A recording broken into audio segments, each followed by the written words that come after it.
Hello again. Welcome back to my channel and another video on a very cloudy, rainy day. So I hope this lighting isn't horrible. Um, there's something I wanted to talk about today, so we're gonna get right into it. It's online dating and long distance relationships. Now I'll go ahead and put it out there. I am married, and the guy that I married I met on the internet, and we did date online and apart from each other.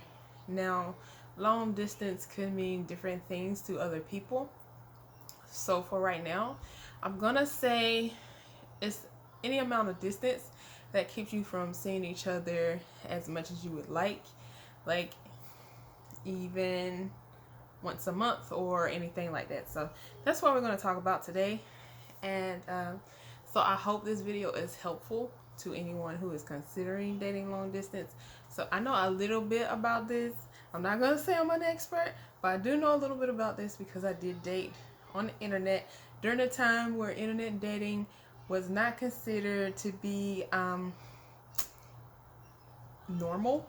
It was a time where you kind of hid that you met somebody online. Since like I know even though I was an adult, I didn't tell my parents that I met my now husband online, And I'm talking about this, it's a normal thing now because online dating is pretty normal now. There's not many people meeting their significant other in the store and then having a happily ever after. The majority of people now are really trying to date online. There's like so many dating sites and things like that. I'm not saying everybody's doing that, but a lot of people are doing that, especially younger people, and now even some older people. It's like back when I was younger and doing it, dating online, older people are like, don't date online. Those people are crazy. They will kill you if you meet them. Just like don't do it. It was back when the time where catfishing was like real and very popular. So these are a few, I guess these tips could kind of apply to any type of relationship as well as online dating. And then I guess there's kind of a difference between being married and dating. So we're just going to get, right into it and get started.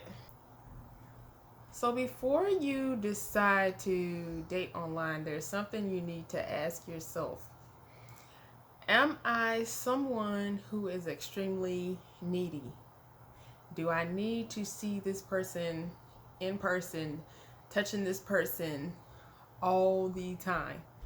Can I deal with not being able to be with this person every day or every weekend or sleeping with this person every night? You need to ask yourself that, and you need to be honest with yourself about that. And you also need to ask yourself, am I a jealous person? Am I going to assume that they are talking to somebody else all the time because they're not with me? Do I need attention, like full attention all the time?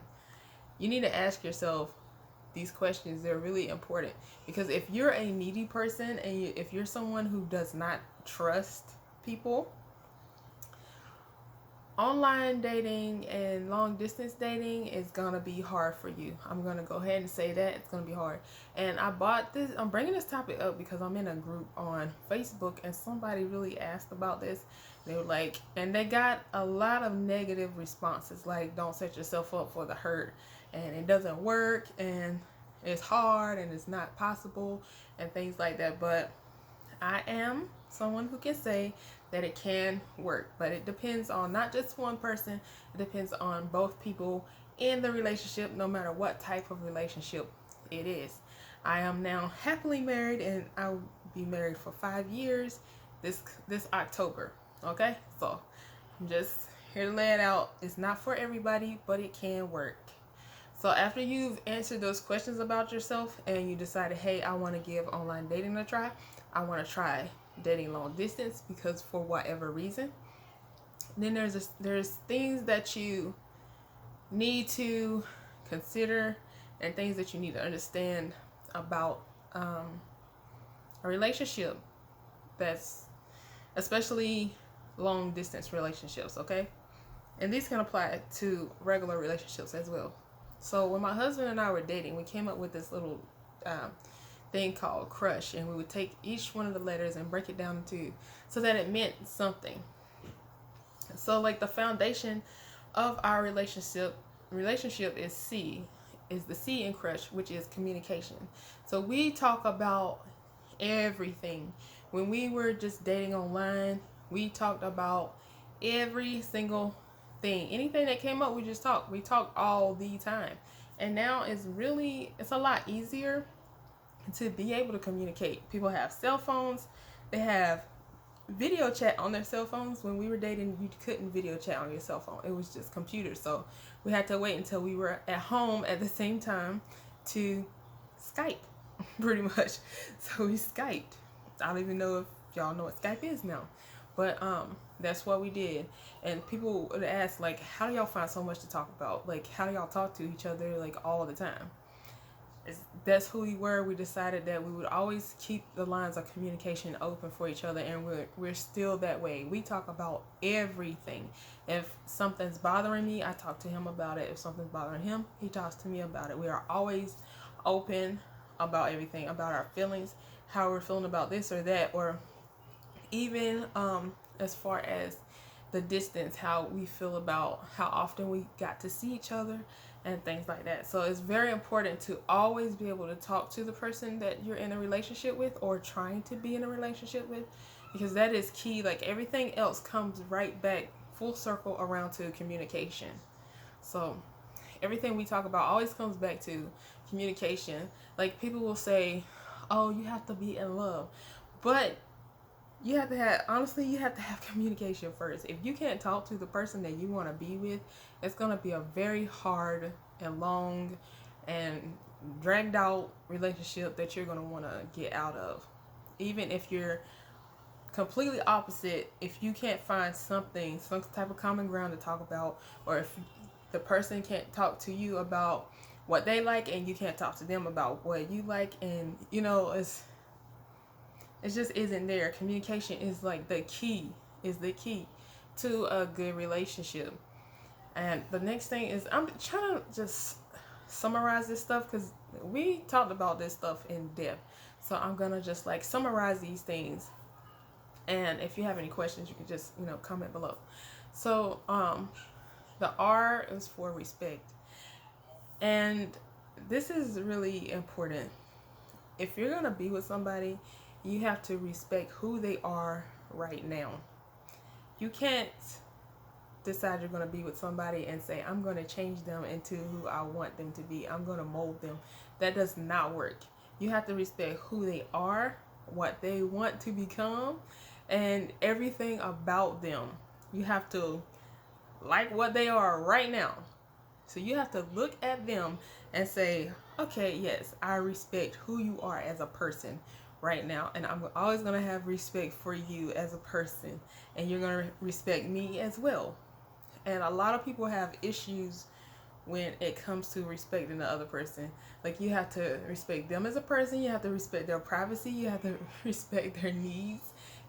Especially like if they're far away, you have to have a certain amount of respect for what they have going on in their lives, because they can't always stop and give you every second of their time. Even though you might want to like talk to them right that minute, you have to respect that they have something else going on. You know what I'm saying? So there's a lot of things that come into respect, like respecting that they have to work, respecting that they have school, respecting the fact that they have kids, respecting that the fact that they can't talk to you all the time, and you have to be willing to accept that. If you can't accept that, it's going to be really hard for you. And that goes right along with the U, which is understanding. Like, you also have to understand where they're coming from in certain situations, or if something is going on in their life. You have to understand the things that they are telling you. You have to listen, because some people like to talk and never listen. You have to listen to what they're saying to you and really comprehend what they're saying and understand what they are saying, what they mean. You have to understand their needs, their wants. You have to There's a lot of things you need to understand about people. You have to understand what they want in a relationship, what they want to come out from it. If they just want a fling or if they want something serious, you have to, let's say they have an incident where they lose a loved one or something like that, and you really just want to be up in their face, but you have to understand that sometimes you have to take a step back. If they say, look, I can't talk to you for a little while, but I'm not going anywhere, I just need some time to mourn, you have to be understanding in that situation. Or understanding in the fact that they worked 60 hours that week and they need a nap and they can't FaceTime with you at this very moment. Understand that they have kids and they have to take care of their kids or whatever the situation may be. And a lot of people also have issues with that. They feel like if you're dating them, then you need to put them first. And that cannot always be the case. If you're not married, you're just dating, you cannot always put that person that you're dating first. Sometimes you have other obligations in your life, especially if you're far away from each other, and you really need to understand that. Now the S is two different ones. Since we can use the S two ways. We can use the S for support, that's supporting each other through different situations, or supporting their needs, supporting the way they feel, just basic support. Like even with guys, sometimes they don't always show what they need. Hold on a second. Anyway, my kids were at the door. They want to be part of this video so bad. Support. So a lot of men don't really show that they might need you, and some women are like this too. So they kind of hide things, but if you pay attention to a person enough, you can tell if there's something that they need. So you'll be able to be there for them and say, look, I'm here for you if you need me. Even that amount can really make a difference in someone's life. Just letting them know that you're there. Like, you not telling them what you need at that moment, but supporting them in what they need. Because relationships are give and take. It's not always just me. It's give and take. So sometimes even if you need something, they might need something more than what you need at the time. So you have to be able to support them in what they're going through. Support their dreams. So like if you're together and they're saying, I want to do this, I'm going to school to do this and that, and I'm going to do a great job and I'm going to make lots of money. Just like that. You have to be willing to let them be able to do that, because that's what they were doing. That was a goal that they had before they met you. So you can't expect them to stop trying to achieve greatness because you came along. You understand what I'm saying? And then the S in a relationship can also be sex. You, as a couple, as two people in a relationship, need to both understand what the other person wants when it comes to sex. Is this person not willing to have sex before marriage? Does this person have a high sex drive and need you to match what they're doing? Does this person just want to meet up and have sex and nothing else and not go any further? Sex can be a big deal in a relationship.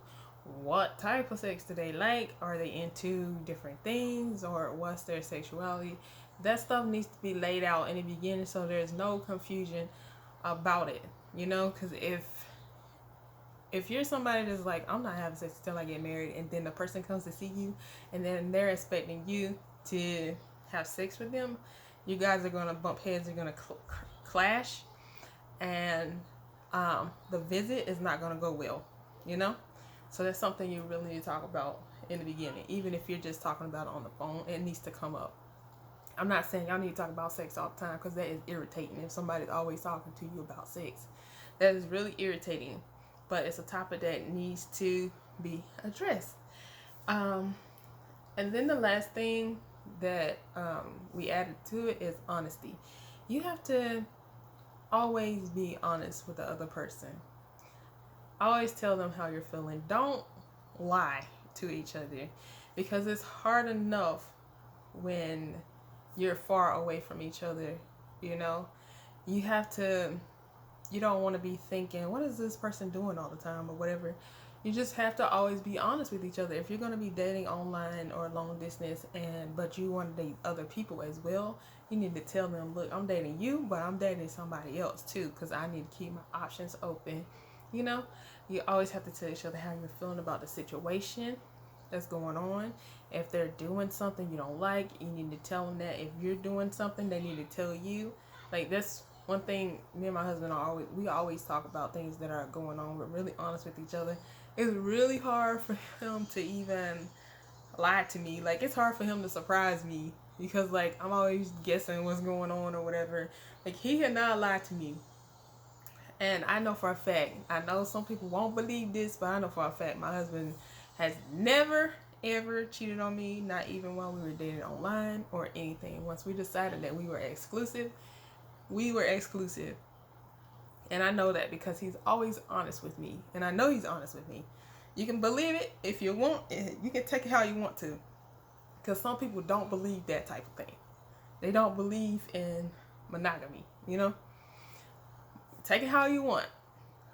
But no, he's never lied to me in situations where that would make me upset in any way or that would harm me or, you know, anything. Like, we're always just very open and honest with each other, and that's just how we are. And it's worked and it's made our relationship great. And one thing that wasn't in Crush is jeez, I just had it. What was I just had it and I lost it. Let me think. I remember it. It's trust. Trust. That is big.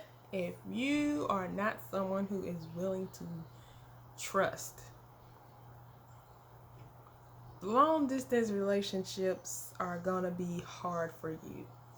If you have been in relationships before, and we've pretty much all have been in a type of relationships where we have been cheated on or disrespected or lost trust for people or ended up putting up walls and stuff like that.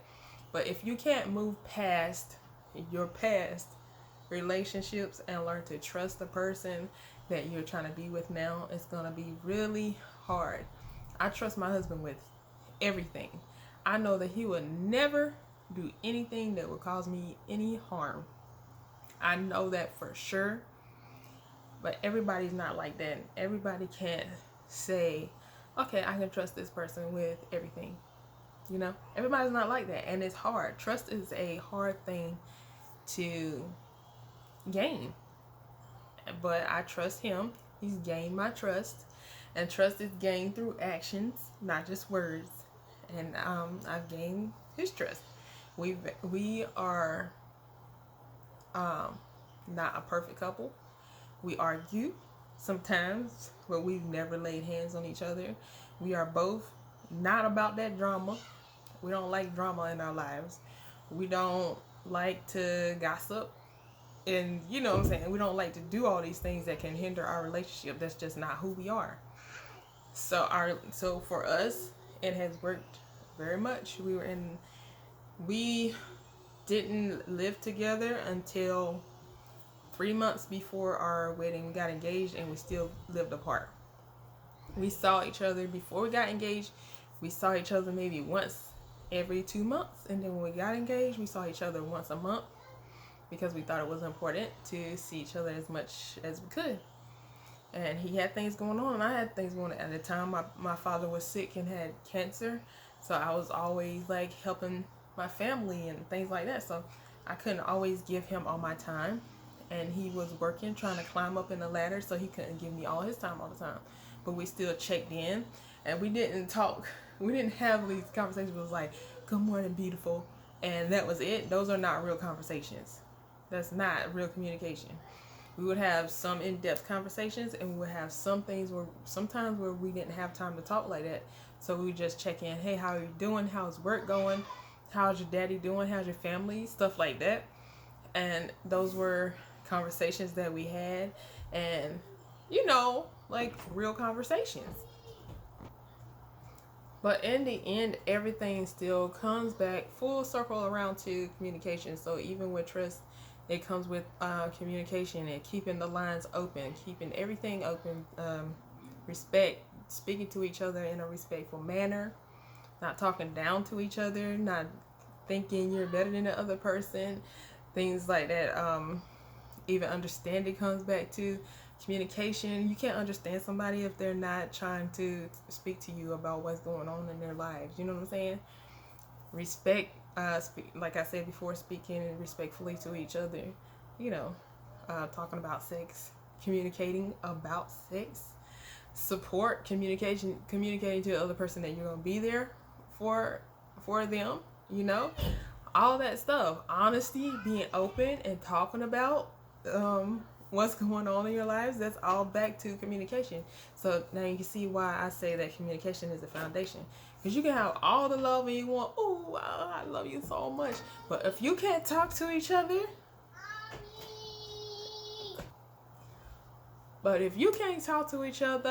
you don't have nothing but a boring relationship where you just there and they're just there, and you're gonna get bored with each other. And then what's gonna happen? You split. Because you can't talk and you're bored and you can't talk about nothing. My husband and I are different. We're very opposite, but we don't mind that because it always gives us something to talk about. He can talk about stuff he likes, things I've never done before, and it can be the same way on this end of the spectrum. And then we come together and respectfully try. I'll try new stuff, and then he'll have new things to try because he's never done it either. So it works for us, and we're very open to that type of thing. Now, I'm not saying we're perfect. Because we're not. But I love my husband very much, and we are very happy in our relationship, in our marriage. Now, we're not perfect parents. No, we are not. We are not. And we do not know everything.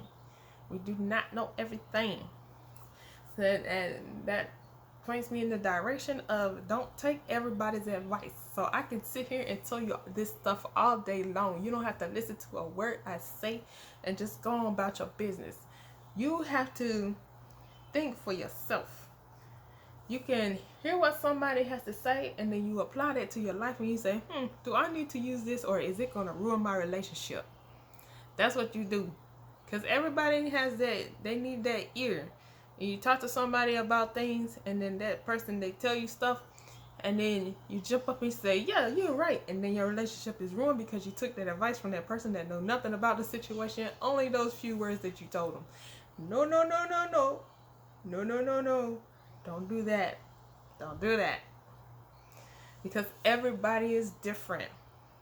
So, in conclusion, can a long distance relationship work?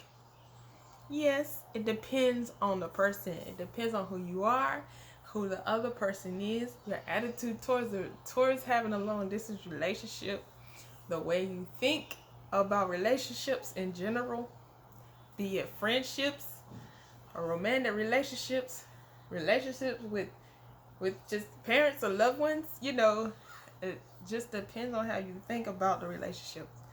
Because there can be any type of relationships in this world. I don't know them all. I can't remember. I can't think like that right now. But this is just a little bit of advice. Advice. Always keep the lines of communication open no matter what. That is going to be your most important thing. Because everything else can fall into place. Listen to how you talk to people. Be careful how you treat people. If you care about somebody, you would treat them with respect. You would be honest to them. You will not lie to them. You will not cheat on them. You will not want to do anything that would hurt that person if you care about them. All these things come back around. Okay? So don't play the games. But really, that's all I wanted to talk about today. And I hope this video was helpful. I hope you like it. I hope you subscribe to more normal topics like this. Things that are normal to me anyway. I don't know. Normal is different for everybody. But this is normal for me. So, questions, comments. In another video, I will maybe talk about things you should consider if you decide to get married, okay? Alright. Bye, y'all.